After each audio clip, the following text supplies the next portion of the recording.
연금 개시 후 수익률이 뭔지 아시나요? 처음 들어보시는 분들도 있으시죠? 연금을 개시한 뒤에도 수익률에 따라서 연금 수령액이 달라집니다. 은행이나 보험사 연금은 연금을 개시하면 더 이상 투자를 하지 않고 당시의 금리대로 이자를 줍니다. 증권사 연금은 개시 후에도 계속 투자를 합니다.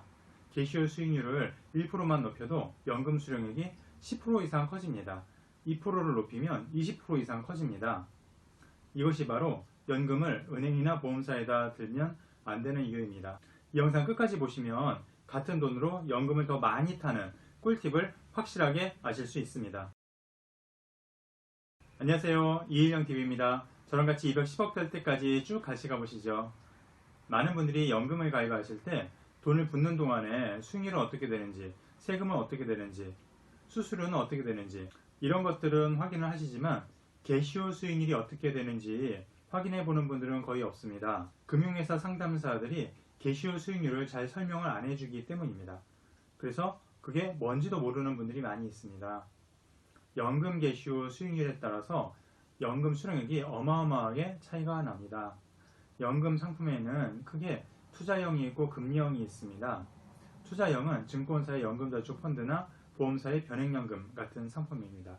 금리형은 은행의 연금저축신탁이나 보험사의 연금저축보험, 연금보험 같은 상품이 있습니다. 그리고 IRP는 은행, 증권사, 보험사에 다 있고 투자형, 금리형 다 가능합니다. 그런데 연금을 딱 개시를 하게 되면 어떻게 되느냐? 개시할 때까지 쌓인 연금 적립금이 있겠죠. 이 돈을 가지고 10년, 20년 기간을 정해서 타든가 아니면 종신형으로 연금을 타겠죠. 그럼 예를 들어서 개시할 때 1억 원이 쌓여 있는데 10년 동안 타기로 했으면 첫 해 1억의 10분의 1인 1000만 원을 연금으로 타겠죠. 그러면 나머지 9천만 원을 그냥 놔두는 게 아니고요. 개시 후 수익률을 적용해서 불려나갑니다. 그리고 다음 해에는 불린 돈의 9분의 1을 타는 시기입니다. 연금을 월 단위로 탄다면 첫 달치를 뺀 나머지 돈은 개시 후 수익률을 따라서 적용해서 불려가다가 그 다음 달치 연금을 타는 시기죠. 그런데 여기에서 은행이랑 보험사의 연금과 증권사의 연금은 큰 차이가 납니다. 은행이랑 보험사의 연금 상품은 금리형 상품은 개시하기 전이나 후나 금리대로 이자를 주는 거고요. 투자형 상품은 개시를 하고 나면 모두 투자를 중단하고 금리대로 개시 후 수익률을 적용합니다.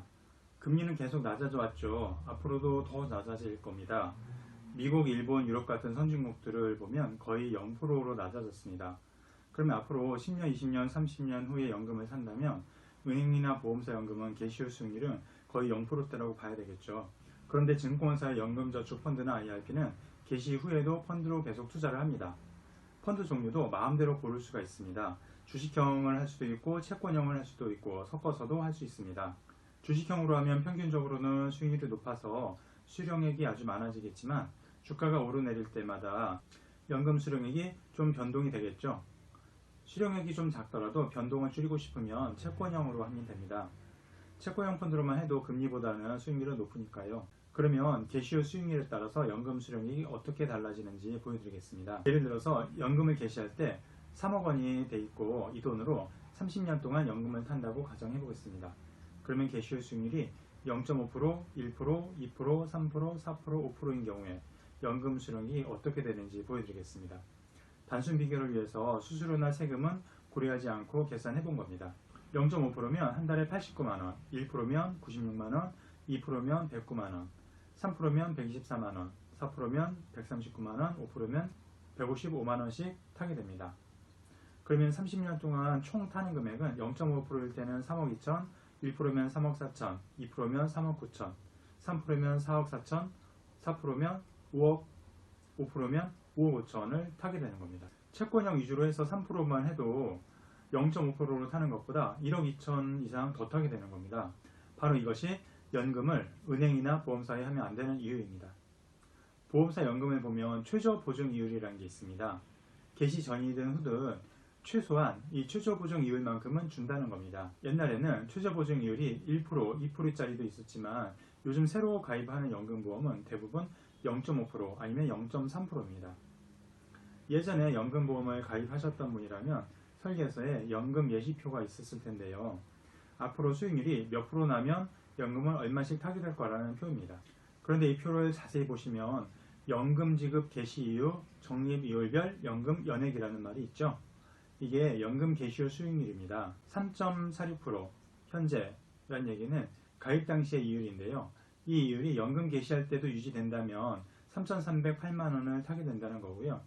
그런데 금리가 낮아져서 최저보증이율 1%로 낮아지면 연금 타는 금액이 2,224만 원으로 줄어든다는 얘기입니다. 그럼 실제로는 이 최저보증이율대로 타게 될 가능성이 높겠죠. 이 표를 보고 3,308만 원 탈 거라고 생각하고 있으면 큰 코 다치는 겁니다. 기존에 가입하신 연금보험이 있으면 한번 개시후 수익률이랑 연금 금액 확인해 보시기 바랍니다. 이미 은행이나 보험사에 들은 연금도 증권사로 이전할 수 있는 상품도 있으니까 가능하면 이전을 하는 것을 추천해 드립니다. 한국금융코칭연구소는 금융회사보다는 소비자 입장에서 유리하게 금융상품을 선택하는 기준과 원칙을 가르쳐 드리는 금융코칭 전문기업입니다. 연금을 은행이나 보험사에 들으신 분들이나 들려고 하시는 분들은 영상 아래 설명글에 상담 신청서를 작성해 주시면 지금 상황에 맞는 최선의 대안을 찾아봐 드리겠습니다. 제 영상 도움되셨으면 좋아요와 구독, 댓글도 많이 남겨주시면 감사하겠습니다.